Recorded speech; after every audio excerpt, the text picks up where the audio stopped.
की नई वीडियो में आप सभी का स्वागत है। हॉरर स्टोरी शुरू करने से पहले चैनल को सब्सक्राइब कर लीजिए, हमारे नई वीडियो की नोटिफिकेशन आपको आ जाए।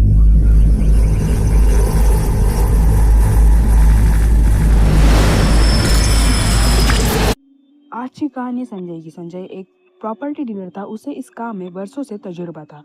कुछ दिनों से उसे एक प्रॉपर्टी खरीदी थी। उसने उस रिलेटेड सारे डॉक्यूमेंट्स अपने आदमी रघु के पास उस ओनर के यहाँ भिजवाए थे, पर ना रघु आया ना ही उस ओनर का रिप्लाई। इस कारण संजय बहुत परेशान था।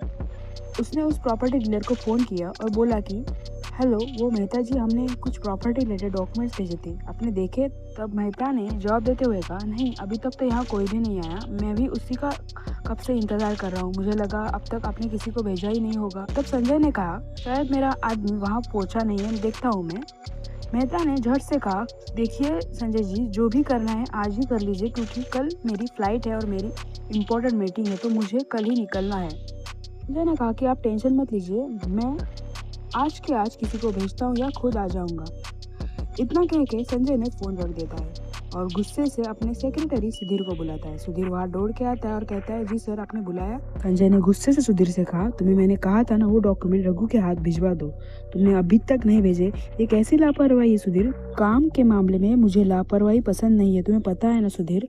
एक काम करो, रघु को बुलाओ। सुधीर ने जवाब दिया, सर, वो मैंने कल रघु को भेजा था, वो कल शाम को निकल भी गया था, पर वो वहाँ जाने से पहले वापस आ गया। मैंने उसे पूछा कि डॉक्यूमेंट क्यों नहीं दिए, तो उसने कहा कि मैं वहाँ नहीं जा सकता और आप किसी और को भेजो।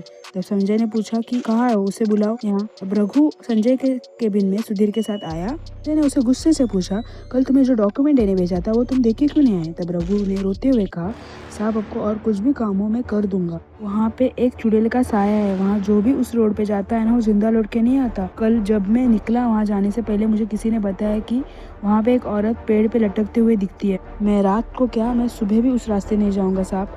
ये लीजिए आपके डॉक्यूमेंट। रघु डॉक्यूमेंट टेबल पे रख के केबिन से बाहर जाता है। चुड़ैल की बात सुन के यहाँ सुधीर की हालत खराब हो जाती है। वो इन सब बातों से पहले से डरता है। तब संजय ने उसे कहा, सुधीर, तुम एक काम करो, तुम ये डॉक्यूमेंट लेके जाओ, मेहता जी की कल फ्लाइट है, तो कल वो नहीं है, हमें आज ही उन्हें डॉक्यूमेंट देने होंगे। सुधीर संजय को डरते हुए कहता है, सर, मैं तो वहाँ नहीं जा सकता। अगर मैं वहाँ गया ना और उस चुड़ैल ने मुझे मार दिया ना, सर, अभी तक तो मेरी शादी नहीं हुई है, मैं वहाँ नहीं जाऊँगा। फिर संजय ने इरिटेट होते हुए कहा, सुधीर, तुम भी ऐसी अफवाह पे यकीन करते हो यार?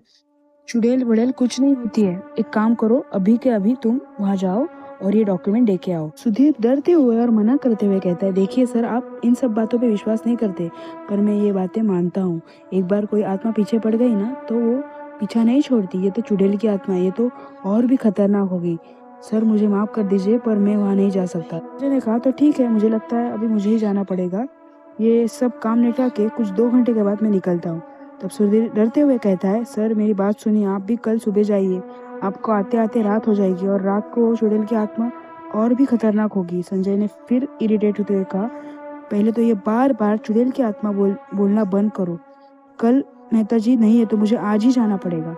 कुछ 2 घंटे बाद, यानी कुछ 7 बजे, संजय अपने ड्राइवर के साथ निकल जाता है। वो लोकेशन कुछ संजय के ऑफिस से तकरीबन 200 किलोमीटर दूरी पे था। संजय कुछ 1.5 घंटे बाद मेहता जी के यहाँ पहुँच गया। संजय ने अपनी डील फाइनल की और अंधेरा हो गया था।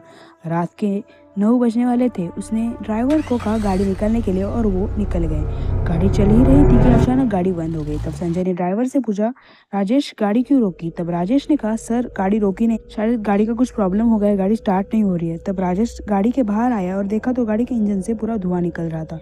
राजेश ने संजय से कहा कि सर, गाड़ी तो स्टार्ट नहीं होगी, मैकेनिक को बुलाना पड़ेगा। तब राजेश ने मैकेनिक को फोन किया और उसे गाड़ी का प्रॉब्लम बताया। मैकेनिक ने कहा कि वो यहाँ आने के लिए रेडी नहीं था, क्योंकि रात का वक्त था, इसलिए वो इस रास्ते पे नहीं आ सकता था। तो राजेश ने संजय से कहा, सर, मैकेनिक तो इस वक्त यहाँ आने के लिए तैयार नहीं है, वो कल सुबह ही आ सकता है। संजय ने ड्राइवर से कहा, ठीक है, अब हम कुछ कर भी नहीं सकते, आगे देखता हूँ कि कुछ लिफ्ट मिलती है, तुम यही गाड़ी के पास रुको, देखो कोई लिफ्ट मिलती है। संजय गाड़ी से उतरता है और आगे आगे चलने लगता है। संजय गाड़ी से बहुत दूर आ चुका था, पर ना कोई गाड़ी दिख रही थी, ना ही कोई इंसान, सिर्फ सुनसान रास्ता और रास्ते पे छाया हुआ सन्नाटा। संजय रास्ते के बीचों बीच चल रहा था। अचानक हवाएं चलने लगी, जैसे कोई तेज तूफान आने वाला हो। संजय को लगा शायद मौसम खराब होने के कारण हवाएं तेज हो रही है, पर जैसे तैसे संजय के कदम बढ़ रहे थे, कुछ देर बाद कुत्तों की भौंकने की आवाज़ आ रही थी और किसी पेड़ पे मोरों की आवाज़ आ रही थी। अब संजय को डर लगने लगा था, क्योंकि जो माहौल था उसके हिसाब से उसके रोंगटे खड़े हो रहे थे, पर फिर भी उसने हिम्मत की और वो आगे चल रहा था। अचानक उसके सामने कोई गुजरा, जैसे कोई औरत दौड़ के गई हो। संजय का दिल जोर से धड़कने लगा। उसे कुछ समझे उसके पहले किसी की रोने की आवाज आई, जैसे लग रहा था कोई औरत रो रही है। संजय को कैसे भी करके यहाँ से निकलना था। वो दौड़ने लगा और फिर उसके सामने कोई गुजरते हुए। इस बार उसने ध्यान से देखा तो कोई औरत थी। जब संजय की नजर उस औरत के पैर की तरफ गई तो उसके पैर दिख ही नहीं रहे थे। संजय को फिर से रोने की आवाज आने लगी। मोर भी जोर से चिल्ला रहे थे। संजय ने पेड़ की तरफ देखा तो वही औरत पेड़ के ऊपर लटक रही थी। संजय के मुंह से कोई शब्द ही नहीं आ रहा था।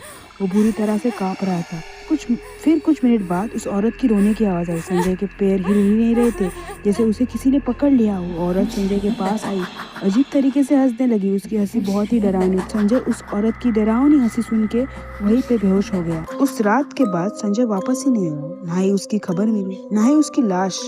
संजय कहाँ गायब हो गया किसी को पता नहीं, क्योंकि पुलिस भी उसे बहुत ढूंढने की कोशिश की पर उसका कोई नामो निशानी नहीं है। कहते हैं कि जो भी रात के वक्त उस रास्ते से गुजरता है वो गायब हो जाता है, या फिर अगर वहां से जिंदा भी लौट गया तो कुछ दिनों बाद उस इंसान की मौत हो जाती है। इसलिए रात के वक्त उस रास्ते से कोई गुजरता नहीं है। आपको क्या लगता है संजय कहाँ होगा? कमेंट में जरूर बताइए।